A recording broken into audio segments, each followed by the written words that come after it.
Hi guys, welcome to my channel. Let's start the video. आज चाहिँ एउटा सानो स्टोरी भनौँ कि लामो स्टोरीलाई सानो छोटकरीमा भन्न गइरहेको छु भन्नाले रिसेन्टली म पाखीभरा गएर आएको थिएँ। त्यहाँको अर्को एउटा स्टोरी टाइम पनि छ अनि यो एउटा पनि ठ्याक्कै मम्मीले आज के कुरा गर्दा गर्दै यसलाई भन्नुभयो गरिरहेको थिएँ। त्यही बिचमा मैले ल म तँलाई पुरै कहानी भन्छु ल सुन्नी चुप लाएर भनेर यसलाई च्यापेर यहाँ लिएर आएँ हजुरहरू सँगै उसलाई पनि कहानी एकैचोटि सुनाउँछु भनेर हैन। कहानी चाहिँ के हो भन्दाखेरि स्क्रिप्टको कुरा गर्छ यार, कस्तो यस्तालाई भनिरहेको छु ल भनेर सुनौ ल। स्टोरी सुरु गर्नुभन्दा अगाडि चाहिँ हजुरहरूलाई म एकथरी देखाउन चाहन्छु। यो चाहिँ मेरो आफ्नै खुवाको ब्रान्ड हो। यहाँ देख्न सक्नुहुन्छ नेक्टर खुवा हैन। ल उल्टो आएछ हैन। यो चाहिँ हजुरहरूलाई यदि खुवा टेस्ट गर्न मन छ भने चाहिँ खुवा खान मन छ भने चाहिँ हामीसँग डिफ्रेन्ट भेराइटीमा खुवाहरू छन्। मसला खुवा, मसला प्लस नट खुवा, ड्राई खुवा, अनि ओन्ली काउ मिल्कको खुवा, अनि ओन्ली बफालो मिल्कको खुवा हैन, कुनै मिसावट नभएको र यसमा चाहिँ मसला प्लस ड्राई फ्रुट्सहरू मिक्स छ है यो खुवाको चाहिँ। अनि खोल्ने बित्तिकै स्मेल देख्न सक्नुहुन्न स्मेल तपाईँहरूले होइन। देख्न चाहिँ यही मात्र सक्नुहुन्छ। अब यदि खानुहुन्छ भने चाहिँ म यहाँ नम्बर राखिदिन्छु र नम्बर चाहिँ यो रहेको छ 9768598975 मा कल पनि गर्न सक्नुहुन्छ र मलाई यसमा कमेन्ट मेसेज गर्न पनि सक्नुहुन्छ है त। ल अब हामी स्टोरीमा जाउँ है, फेरि ब्याक टु स्टोरी होइन। के भएको थियो भन्दाखेरि पाखीभरा गएर आउँदाखेरिको स्टोरी है यो चाहिँ। उसलाई पनि भन्दैछु, अर्को स्टोरी चाहिँ उसलाई भनिसकेँ मैले होइन। जब होइन हामी चाहिँ यहाँ सिन्धुली आइसकेका थियौँ। सिन्धुलीमा पानी परेर चाहिँ यताको बाटो आउन मिलेन होइन। हामीलाई त काभ्रे आउनु थियो, हामी सिन्धुली आइसकेका थियौँ। फेरि सिन्धुलीको बाटो बन्द भएर फेरि घुमेर हामी यस्तो हेटौडाबाट अनि यता दक्षिण कालीको बाटो आउने भनेर प्लान गरेर अनि उता हेटौडा पुग्यौँ। हेटौडामा पुगेर चाहिँ खानासाना खाएर रातिको 10 बजे है, रातिको 10 बजे अनि खानासाना खाएर हिँड्दा ओर्दा 10:30 त्यस्तै भएको थियो होला होइन। 10:30 जस्तो भएको थियो। अनि सिन्धुली के अरे हेटौडाबाट चाहिँ यता दक्षिण कालीको बाटो आउने भनेर लागेको थियो। अनि त्यो बाटो पनि खोइ ढिला भएर हो कि के भएर होइन, फर सम रिजन आउन पाइएन। ट्राफिकले त्यहीँ रोकेर चाहिँ हामीलाई होइन तपाईँहरू चाहिँ यता टिस्टुङ पालुङको बाटो जानु, 9:20 निस्केर यो बाटो यो के अरे उसको बाटो चाहिँ जानु मिल्दैन अहिले, तपाईँहरूलाई रोक्छ, त्यहाँ जानु दिँदैन, नजानु भनेर भन्नुभयो होइन त्यहाँ हेटौडाबाट। अनि त्यसपछि चाहिँ अब हामी टिस्टुङ पालुङको बाटो धादिङ 9:20 हुँदाखेरि चाहिँ यता काठमाडौँ निस्किनु पर्ने भयो र हामी आयौँ। आउन भनेर ठ्याक्कै त्यो बाटो सुरु मात्र गरेका थियौँ कि 10-15 मिनटमै चाहिँ अनि हाम्रो गाडी आइरहेको थियो। अनि त्यतिकैमा अनि यता उताबाट चाहिँ फर्केर आयो कि एउटा गाडी, एउटा कार थियो होइन। 4-5 जना हुनुहुन्थ्यो होला। अनि उहाँहरू चाहिँ इन्डियन हुनुहुँदो रहेछ। अनि त्यसपछि त्यो ड्राइभर दाइले चाहिँ होइन चुप बुझिसकिरे अब यसलाई क्लाइमेक्स पहिल्यै थाहा भएपछि के गर्नु है, तँ लाएर सुनेर होस् तैँले सोचे भन्दा फरक पनि हुनसक्छ। त्यसपछि चाहिँ त्यो जङ्गलको बाटो छ कि पुरै अलमोस्ट जङ्गलकै बाटो हो। त्यसमा चाहिँ 10-11 बजिसक्यो अब। अनि हाम्रो गाडी गइरहेको थियो अनि यताबाट आइरहेको रहेछ अर्को गाडी। अनि त्यो गाडी रोकेर अनि ए दाई भनेर यसरी बोलायो कि उताको ड्राइभरले होइन। अनि ऊ चाहिँ इन्डियन रहेछ फेरि है, इन्डियन रहेछ। अनि यो गाडी यता रोकेको थियो, यो गाडी यता थियो। अनि यताबाट कुरा गरिरहेको थियौँ क्या हामीहरू। अनि त्यसपछि काठमाडौँ जाने का किधर से हे के भनेर भन्यो त्यो मान्छेले है। त्यसपछि उसले अब उनीहरू त नयाँ ठाउँ अब थाहा भएन नि त एक्ज्याक्ट, अब जङ्गलको बाटो चाहिँ तिनीहरू आत्तिएर फर्के होला नि कि सायद होइन। अनि त्यसपछि फर्के अनि पछाडि 2-3 जना थियो होला, पछाडि त मलाई थाहा भएन। जस त्यो एकजना चाहिँ मजाले हिन्दी बोलिरहेको थियो, 2-4 जना थिए, 4 जना कि 5 जना थिए होइन। हाम्रो गाडीको ड्राइभरले चाहिँ के भन्नु भन्दाखेरि 100 किलोमिटर जति लाग्छ, पेट्रोल पुग्छ भनेर भन्यो। अनि के अरे पेट्रोल पम्प कहाँनिर छ भनेर सोध्यो होइन। अनि 60 किलोमिटर जति पर गएपछि छ त्यतिन्जेल पुग्छ भन्यो। अनि उताबाट अनि तिनीहरूले एकछिन सोच्यो अनि पुग्छ भन्यो होइन। अनि त्यसपछि अनि धीरे धीरे चलो हामी भी साथ ले चलो भनेर भने तिनीहरूले होइन। त्यहाँ उताको अब भन्नाले यतै जान खोज्या रहेछ तिनीहरू फर्के के। त्यो बाटो फेरि सुनसान छ है।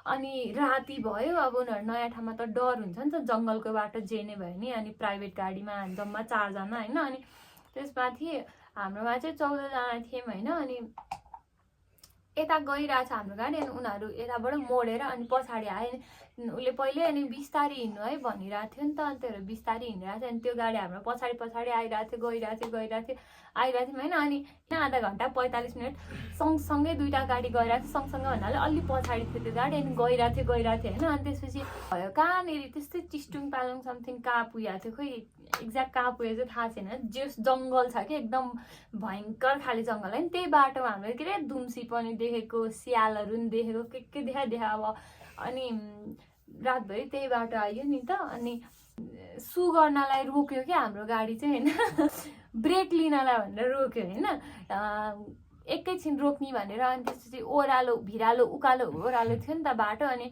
ओत्लाउनु पर्यो होइन त्यो दाईहरू ओर्लिनु भयो ओत्लाउनु त ढुङ्गा चाहियो नि त अनि त्यो दाईहरू ढुङ्गा लिन जानुभयो अनि त्यसरी ढुङ्गा ल्याएर त्यो गाडीमा ओत्लाउने भनेर यस्तो गएर ढुङ्गा लिएर आउनु भएछ अनि त्यसपछि उनीहरूको गाडीको मान्छे आयो अनि त्यो इन्डियन मान्छेहरू कितने आदमी हो भनेर होइन अनि भागेछन् कि किन भन्दाखेरि अब गाडीमा जङ्गलमा गएर रोक्यो ढुङ्गा लिएर हिँडिरहेको अनि त्यो दाई चाहिँ राति पनि कालो चस्मा लगाएर हिँडिरहेछ कि यति कालो झुक्के दारी पारा मान्छेको अब स्किन टोन पनि अलिक डार्क किसिमको होइन लुरे अनि त्यसपछि यति दारी पाला चस्मा लाग अनि झुकझुक परेको मान्छे होइन अझ यस्तो टुप्पी जस्तो कपाल पनि यस्तो लामो थियो क्यारे क्या अनि अर्को दाई पनि त्यस्तै अब कति दिनदेखि त्यो हिँड्दा सुत्न नि पाएको थिएन राम्रै आँखा गाडेर भित्र पुयाएर होइन अनि त्यो दाईहरू त अनि ढुङ्गा लिएर आयो होइन अनि ढुङ्गा लिएर यतापट्टिबाट यसरी अब देखे नि त उनीहरूले त आइरहेको थियो पछाडिबाट अनि ढुङ्गा लिएर आयो भने कितने आदमी हो भनेर सोध्यो अब त्यसपछि अनि त त्यो गाडी यस्तो फरार हिँड्यो हाम्रो गाडीभन्दा अगाडि कि अनि त्यो गाडी नै भेटाइएन क्या अनि पछि त यस्तो हाँस उठाएन तिनीहरूले चाहिँ अब रोकेर लुटपाट गर्न कुटपिट गर्न लागे भनेर भन्ठानेछन् अनि कितने आदमी हो भनेर अनि भागेछन् क्या कस्तो हाँस त्यो खाना पनि होइन अब त्यो ढुङ्गा लिएर आउने दाइको चाहिँ रातिको 11 बज्न लागेको थियो होला है अब 10:30 बजे हामी हिँड्यौँ त्यति बेला अब 10:30 11 11:30 हुन लागेको थियो कालो चस्मा लाएर हिँडेको छ होइन यति दारी जुगा छ अनि त्यसपछि अब कपाल पनि क्याप हो कि त्यस्तो के भयो त्यस्तै अब क्या फोटो राख्दिन अनि त्यसपछि दुईजना दाजुभाइ झर्नुभयो कि उहाँहरू दाजुभाइ होइन अब जङ्गलको बाटो एक्लै झर्ने बेला दुईजना झरेर ढुङ्गा लिएर आउनु त अनि उनीहरू त कितने आदमी हो भनेर अनि भागे कस्तो हाँसिरहने नि त्यस्तै खोइ के अनि तिनीहरू त टुवा परेर अनि कितने आदमी हो भनेर अनि टुवा परेर अब उनीहरू पनि दङ्ग पर्दै थियो नि त अनि कितने आदमी भन्दैन अनि त्यसपछि अनि टाप कसेछन् के अनि त्यसपछि अब अगाडि त मलाई लागेन खोइ भेटाइयो भनेर आई डोन्ट थिङ्क त्यही हो गाइज स्टोरी चाहिँ अनि अर्को योभन्दा भयङ्कर स्टोरी चाहिँ मैले भन्न बाँकी छ हजुरहरूलाई होइन त्यो चाहिँ सुन्नु होला है त त्यो अब अनि जे नै भयो नि डर हुन्छ नि त होइन अब अर्काको देशमा त्यस्तो जङ्गलको बाटो हिँडेको छ होइन न वरपर केही छ होइन रातिको 11-12 बज्न लागिसक्यो होइन 10:30 11 भइसकेको छ होइन अनि त्यसपछि बल्ल बल्ल एउटा अब त्यही पनि कहिले नचिना परदेशी मान्छेहरूको भर गरेर हिँडेको छ त्यही नै जङ्गलको बिचमा गाडी रोकेर ढुङ्गा लिएर हिँड्छ अनि डर भयो नि त उनीहरूलाई अनि कस्तो हाँस उठाएको अनि कस्तो फनी इन्सिडेन्ट भयो कि अब बिचराहरूले चाहिँ के बुझेको नि थाहा भएन होइन अब उनीहरूको छुट्टै टाइम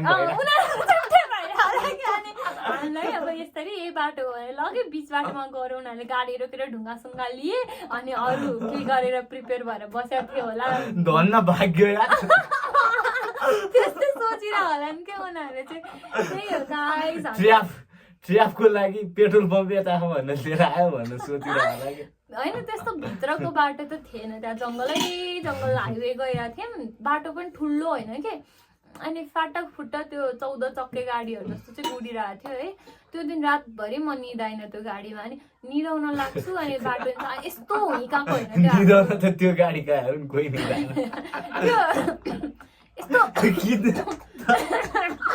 यस्तो टापके कस्तो हाँसिरह्यो भने तिनीहरूले के सोच्यो होला कि डाकुहरूले खिच्ने आदमी हो भन्दा होइन डाकु नै भयो नि कितने आदमी हो भन्दा हम 5 है कुछ कर सकते हो भनेर भन्छन् त त्यही हो त्यही हो स्टोरी चाहिँ होइन तपाईँहरूले इन्जोय गर्नुभयो होला यस्तो इन्सिडेन्ट चाहिँ भयो है हाम्रो ट्रिपमा अनि मैले चाहिँ अनि आज भाइलाई भन्दै हजुरहरूलाई पनि यस्तो भनौँ न भनेर बनाएको thank you for watching stay tune like comment share subscribe गर्नु होला है त बाई